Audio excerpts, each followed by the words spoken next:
I'm Sam Roberts of the New York Times, and welcome to the New York Times Close Up, another make or break week for Joe Biden's domestic agenda, the bipartisan public works bill, and the $3.5 trillion spending bill, which covers everything from child care to climate change. On top of that, Congress needs to fund the government and avoid a shutdown. Not to mention the drama over raising the debt ceiling. A default seems unlikely, but would be catastrophic. Meanwhile, Democratic progressives and moderates are at each other's throats, fighting over the size of the spending bill and taxes, among other things. Progressives even blocked money for an Israeli defense weapon system from an emergency spending bill it later passed as a standalone. Biden's job approval numbers still weak, underwater in the latest Reuters Ipsos poll, 44% approve, 51% disapprove. Also in the political headlines, the so-called Stop the Steal movement gaining steam, even though a Republican-backed recount in Arizona totally backfired, Biden ending up with more votes. Border security and abortion rights, also front burner political issues. Plenty to talk about with Mark Leibovich, chief national correspondent for the New York Times Magazine, and Trip Gabriel, Times national correspondent. Mark, liberals were against the infrastructure bill, Republicans against raising the debt ceiling. Are we dealing with one of those cases where the perfect becomes the enemy of the good, that everyone is out not to compromise, wanting just the best thing they can get? What's happening in Washington? We're talking, of course, before the end of the week, so we may be overtaken by events, but whatever happened to the spirit of compromise? I think compromise is long sort of been thrown out the window. I mean, I think the larger issue now is one, I mean, just good faith and bad faith. I mean, the fact is, if you look at things like funding the government and the debt ceiling, I mean, these used to be completely no-brainer things in Washington that both parties would agree to, sign off on, and it wouldn't create that much drama around it at all, certainly to the detriment of getting anything else done. I think the larger point here is not so much the perfect being the enemy of the good, because there's always going to be that sentiment and the sense of compromise and the strain of compromise in anything that goes on in Washington. I think at this point, it's just a question of, are people on all sides at this point, whether they are very Trump aligned, whether they are very progressive in the Democratic caucus, how dug in they are. Are they willing to, really sign on to bills or sign on to things that they absolutely do not like, that they think are not in their personal or even political best interests? And look, I mean, these things do have a way of working themselves out, and we'll see where we are after this week. But the fact is, I've been here a while. There does seem to be a lot more, not just pessimism, but just a sense that, the center, in so much as there is a center here, will not hold this week, and things could really look very rough and very precarious around here in a few weeks. Trip, you've been looking at the state elections coming up in November. What does that tell us about compromise, about the lack of a center in American politics today? Well, the big premier state election, Sam, is this November in Virginia. They'll be electing a governor, and it's traditionally looked at. It's an election that takes place the year after the presidential election, so it's always seen as kind of the first bellwether of what we might expect in the midterm elections, as well as a referendum on the party that is holding the White House, and in this case, has all the power. Political power in Washington, the Democrats. Biden carried Virginia by 10 percentage points. The polls are showing a margin of error, tie race between Terry McAuliffe, the Democrat, and Glenn Youngkin, the Republican. They had their final debate on Tuesday night. Big differences between those two candidates. I think the biggest difference that kind of came out was along, about vaccines. The Democrat said he would impose mandates and on teachers and health workers and large companies, and the Republican said he opposed mandates.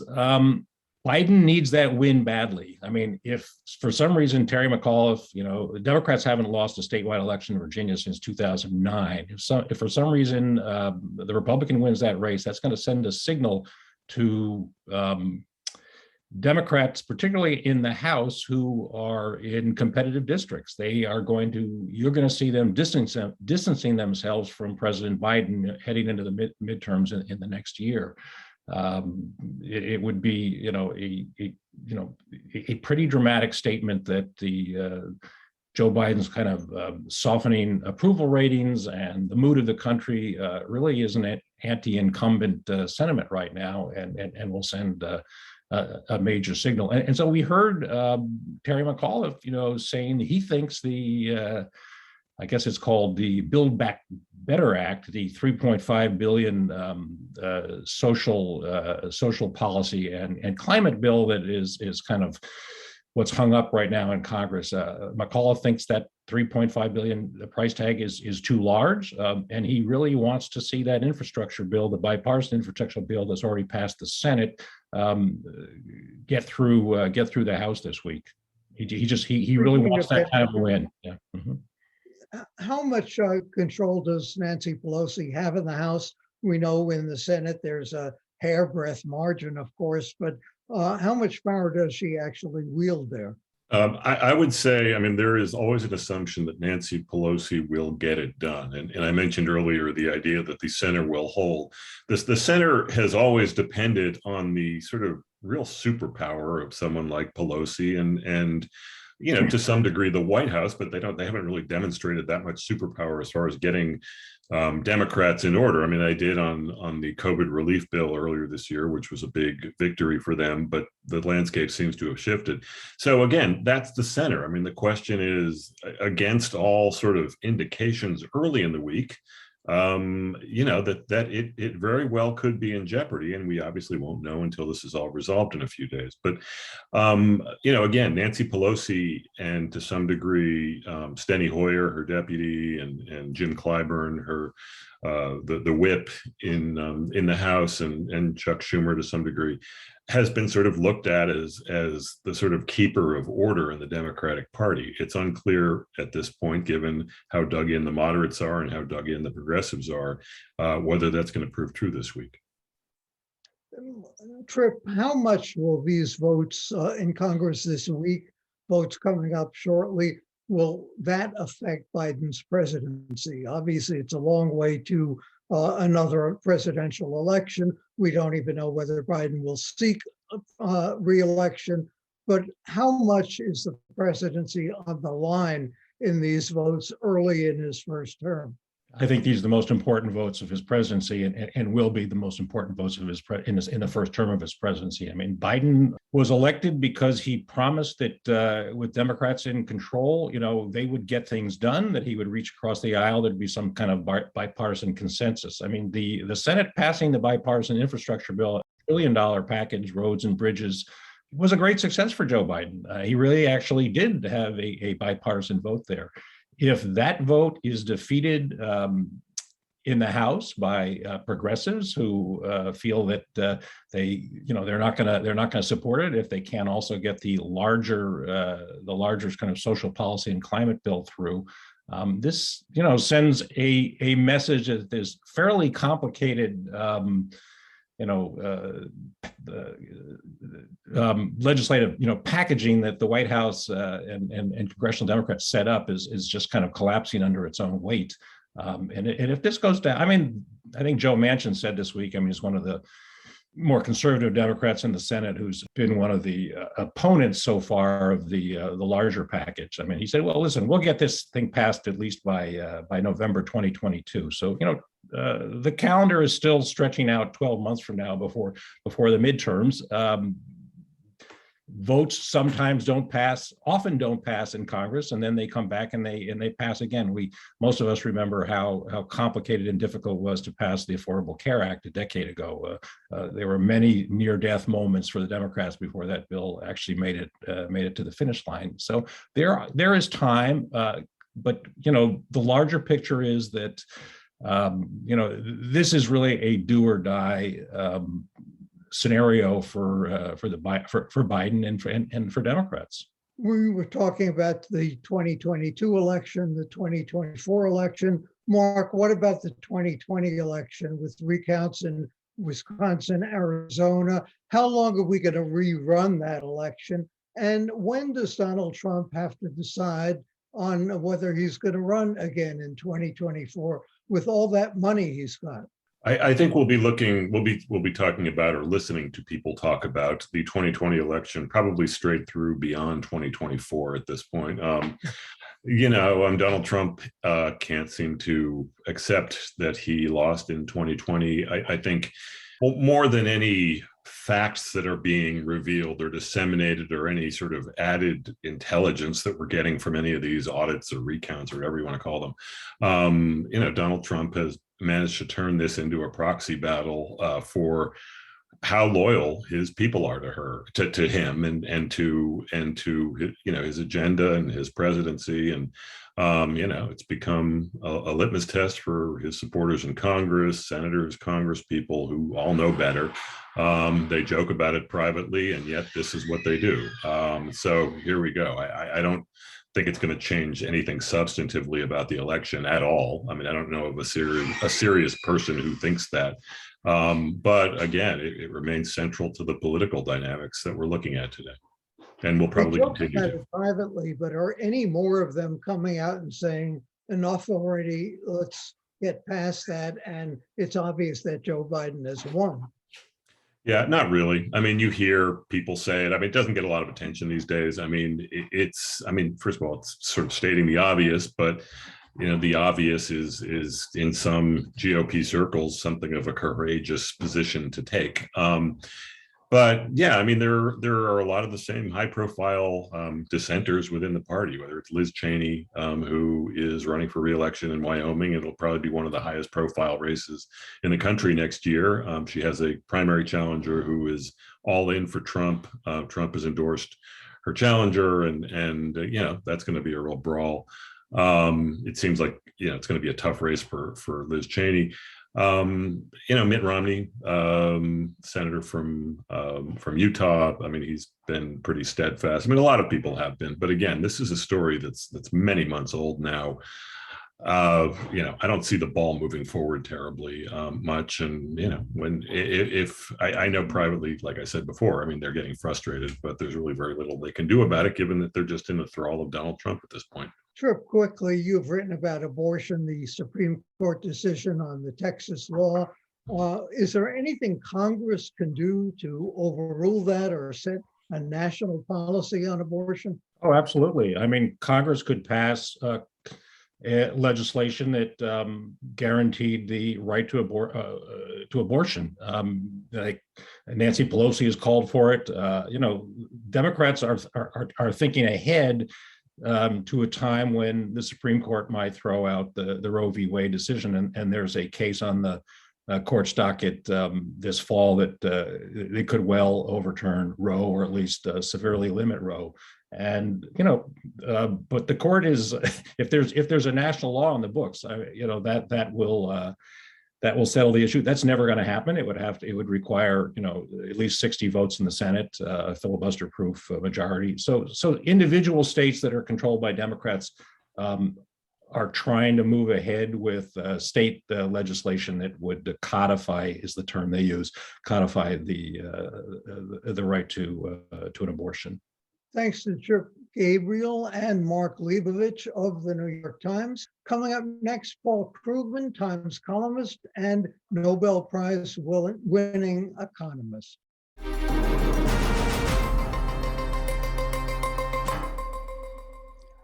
A Times headline this week summed up the state of the economy this way: the economy looks solid, but there are big risks ahead.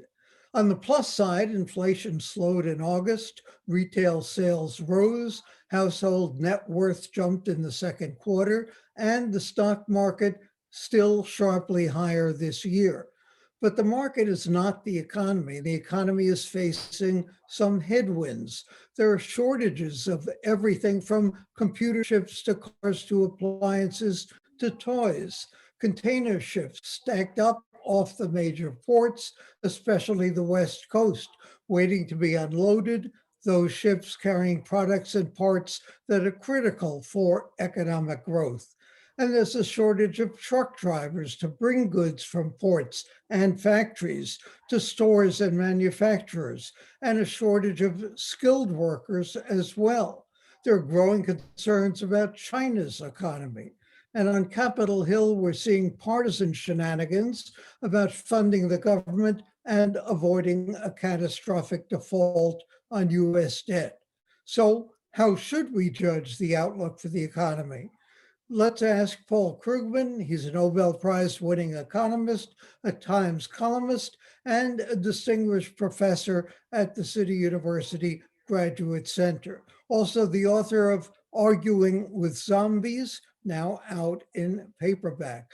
Paul, Mitch McConnell says voting against raising the debt limit is the test of the Democrats' ability to govern.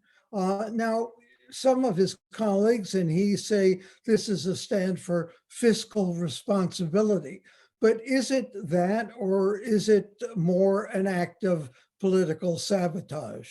Well, this is pure sabotage. I mean, the debt limit, and we have the process, the way we learn in our high school civics courses, that Congress votes bills on, spending and taxing, and that's supposed to be the end of the story.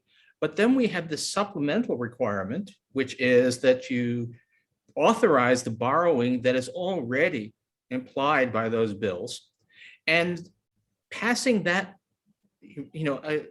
allowing the US government to borrow the money, which Congress has in effect already voted for, is something that is subject to a filibuster. And so what we have now is Republicans have a narrow minority in the Senate, and yet they are preventing the US government from implementing duly passed legislation, and in the process threatening the world with a financial crisis. It's completely crazy, and there's no way to understand it except it's not about fiscal responsibility. It's Republicans cheerfully borrowed lots of money when they were in control. It's about creating a crisis, and in fact it's worse. They did this to Obama, but there they actually had some specific concessions. They wanted things, which was wrong. That was blackmail. But we've gone from blackmail to just plain let's muck things up because it'll hurt a Democratic president. How big a catastrophe would this actually be? I mean, I've gone into default occasionally on bills. How big a catastrophe would this be for the US government? Part of the question is what the Biden administration can do. And there are things that you would normally consider ridiculous, like minting $1 trillion platinum coin, or simply claiming the constitutional right to keep borrowing regardless. Then let it get tied up in the courts, and meanwhile continue business as usual. But if this actually forces a stop, the US government is currently, and actually appropriately, spending a lot more than it's taking in revenue. So this would force drastic cuts in basic government services. Plus, it's the US dollar. I mean, US Treasury bills, short-term US government debt are, they're the gold standard in a way that gold isn't. The world treats them as the ultimate safe liquid asset. Lots of financial contracts require settlement in US Treasury bills, require that Treasury bills be held as collateral. If those become unsafe, we can then a lot of the financial machinery that we already have just sort of falls to pieces and would have to be reconstructed around something else, which can't happen overnight. So this is actually catastrophically, dangerous for the world economy and for our economy. The Fed response to the pandemic, all that stimulus money running out, or it has run out, what's the prospect of what the Fed is going to do next, and how dangerous is inflation coming up? The ultimate answer to all of this is that we don't know, right? I mean, we've never been through anything like this, and there are all kinds of disruptions that nobody anticipated. Certainly nobody has experienced. So, and the Fed is in many ways as much at sea as everyone else. I mean, it's not as if the Fed has access to any really fundamental information that isn't available to any dogged economics reporter. What we know so far is that the inflation that we've been seeing is overwhelmingly concentrated in a small number of areas that are strongly affected by the pandemic and its aftermath. So it's used car prices and hotel rooms and there are things that have been disrupted and are things that are likely to go away. We saw there was a huge spike in lumber prices that then disappeared, and that's probably going to happen to other things. But there's are more of those disruptions than we used to than people imagine. There are all kinds of things. I've been looking at energy right now, and there are wild disruptions in energy markets, which was kind of a peculiar thing, but in a way is pandemic related.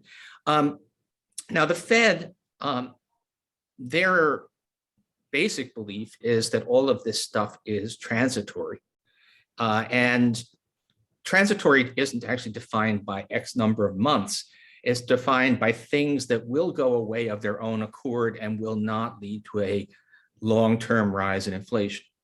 And so far, the evidence supports that view, but no one is quite sure. So if we're trying to ask what happens next, it's does the evidence, accumulating evidence, lead the Fed to change its views, lead it to believe that inflation is more of a risk in the longer term, that it should tighten interest rates? I don't think we've reached that point yet. In fact, there's nothing really in the data that changes the prognosis that this is transitory, but does, transitory turns out to mean is a longer horizon than we thought it was. Senator Warren says that Jerome Powell is dangerous, should not be reappointed. Do you think he should be or not? I'm actually sort of fiercely agnostic on that. I mean, he's done a good job in this crisis. He was aggressive in pouring money in when it needed to be poured in. He does not have the greatest, I think, and of course, Elizabeth Warren is a well-informed, she knows her stuff, and she doesn't like his history on financial regulation, doesn't think that he's reliable, pro-regulation guy. And it's true that the Powell that we've seen in his, since his appointment has been a much more dovish, pro-growth, pro-employment guy, and in general, actually also a more pro-regulation guy than his previous history would have led you to expect. And so I can see in a way that both Warren's point and the point for reappointing him. But I have to say I can't work up a lot of passion. Part of the problem I have also is that if it's not Powell, I guess the most likely alternative is Lael Brainerd, on the Fed board, and who happens to be an old student of mine. So I, in some ways, feel like I need to recuse myself because of a possible personal stakes. I don't want to dump on the Republicans too much, but you wrote recently that the GOP is now weaponized retrospective voting. What do you mean by that? Okay, so what political scientists have found overwhelmingly is that basically voters don't know much about policy. They don't know much about what the government is doing. And no matter how transparent it is, if the government, the American Rescue Plan sent almost everybody a check, and it was passed on a straight party line vote. So Democrats must get credit for that, right? It turns out at least a poll of rural voters found that only half of them knew that Democrats were responsible for those checks. A third of them gave credit to Republicans who voted unanimously against it. So voters don't really respond to policy. They don't know much. They just respond to how things are going. And if things are going badly, they tend to blame whoever holds the White House. The classic example is they appear to have turned on Woodrow Wilson because there were a series of shark attacks off the coast of New Jersey. And what's happened now is we have a Republican Party that apparently shows no interest in making America governable, shows no interest in how things are turning out, as opposed to political advantage, as witnessed the debt limit. And that means that they're a party that, if bad things happening on Joe Biden's watch are good for the Republicans politically, then it's in their interest to make bad things happen if they can, even if it hurts lots of Americans. And that's what they seem to be doing, both on the debt limit now, but also more broadly pandemic policy. Everything falls into place if you think of the Republican Party as deliberately trying to make America worse off as long as the Democrats in the White House.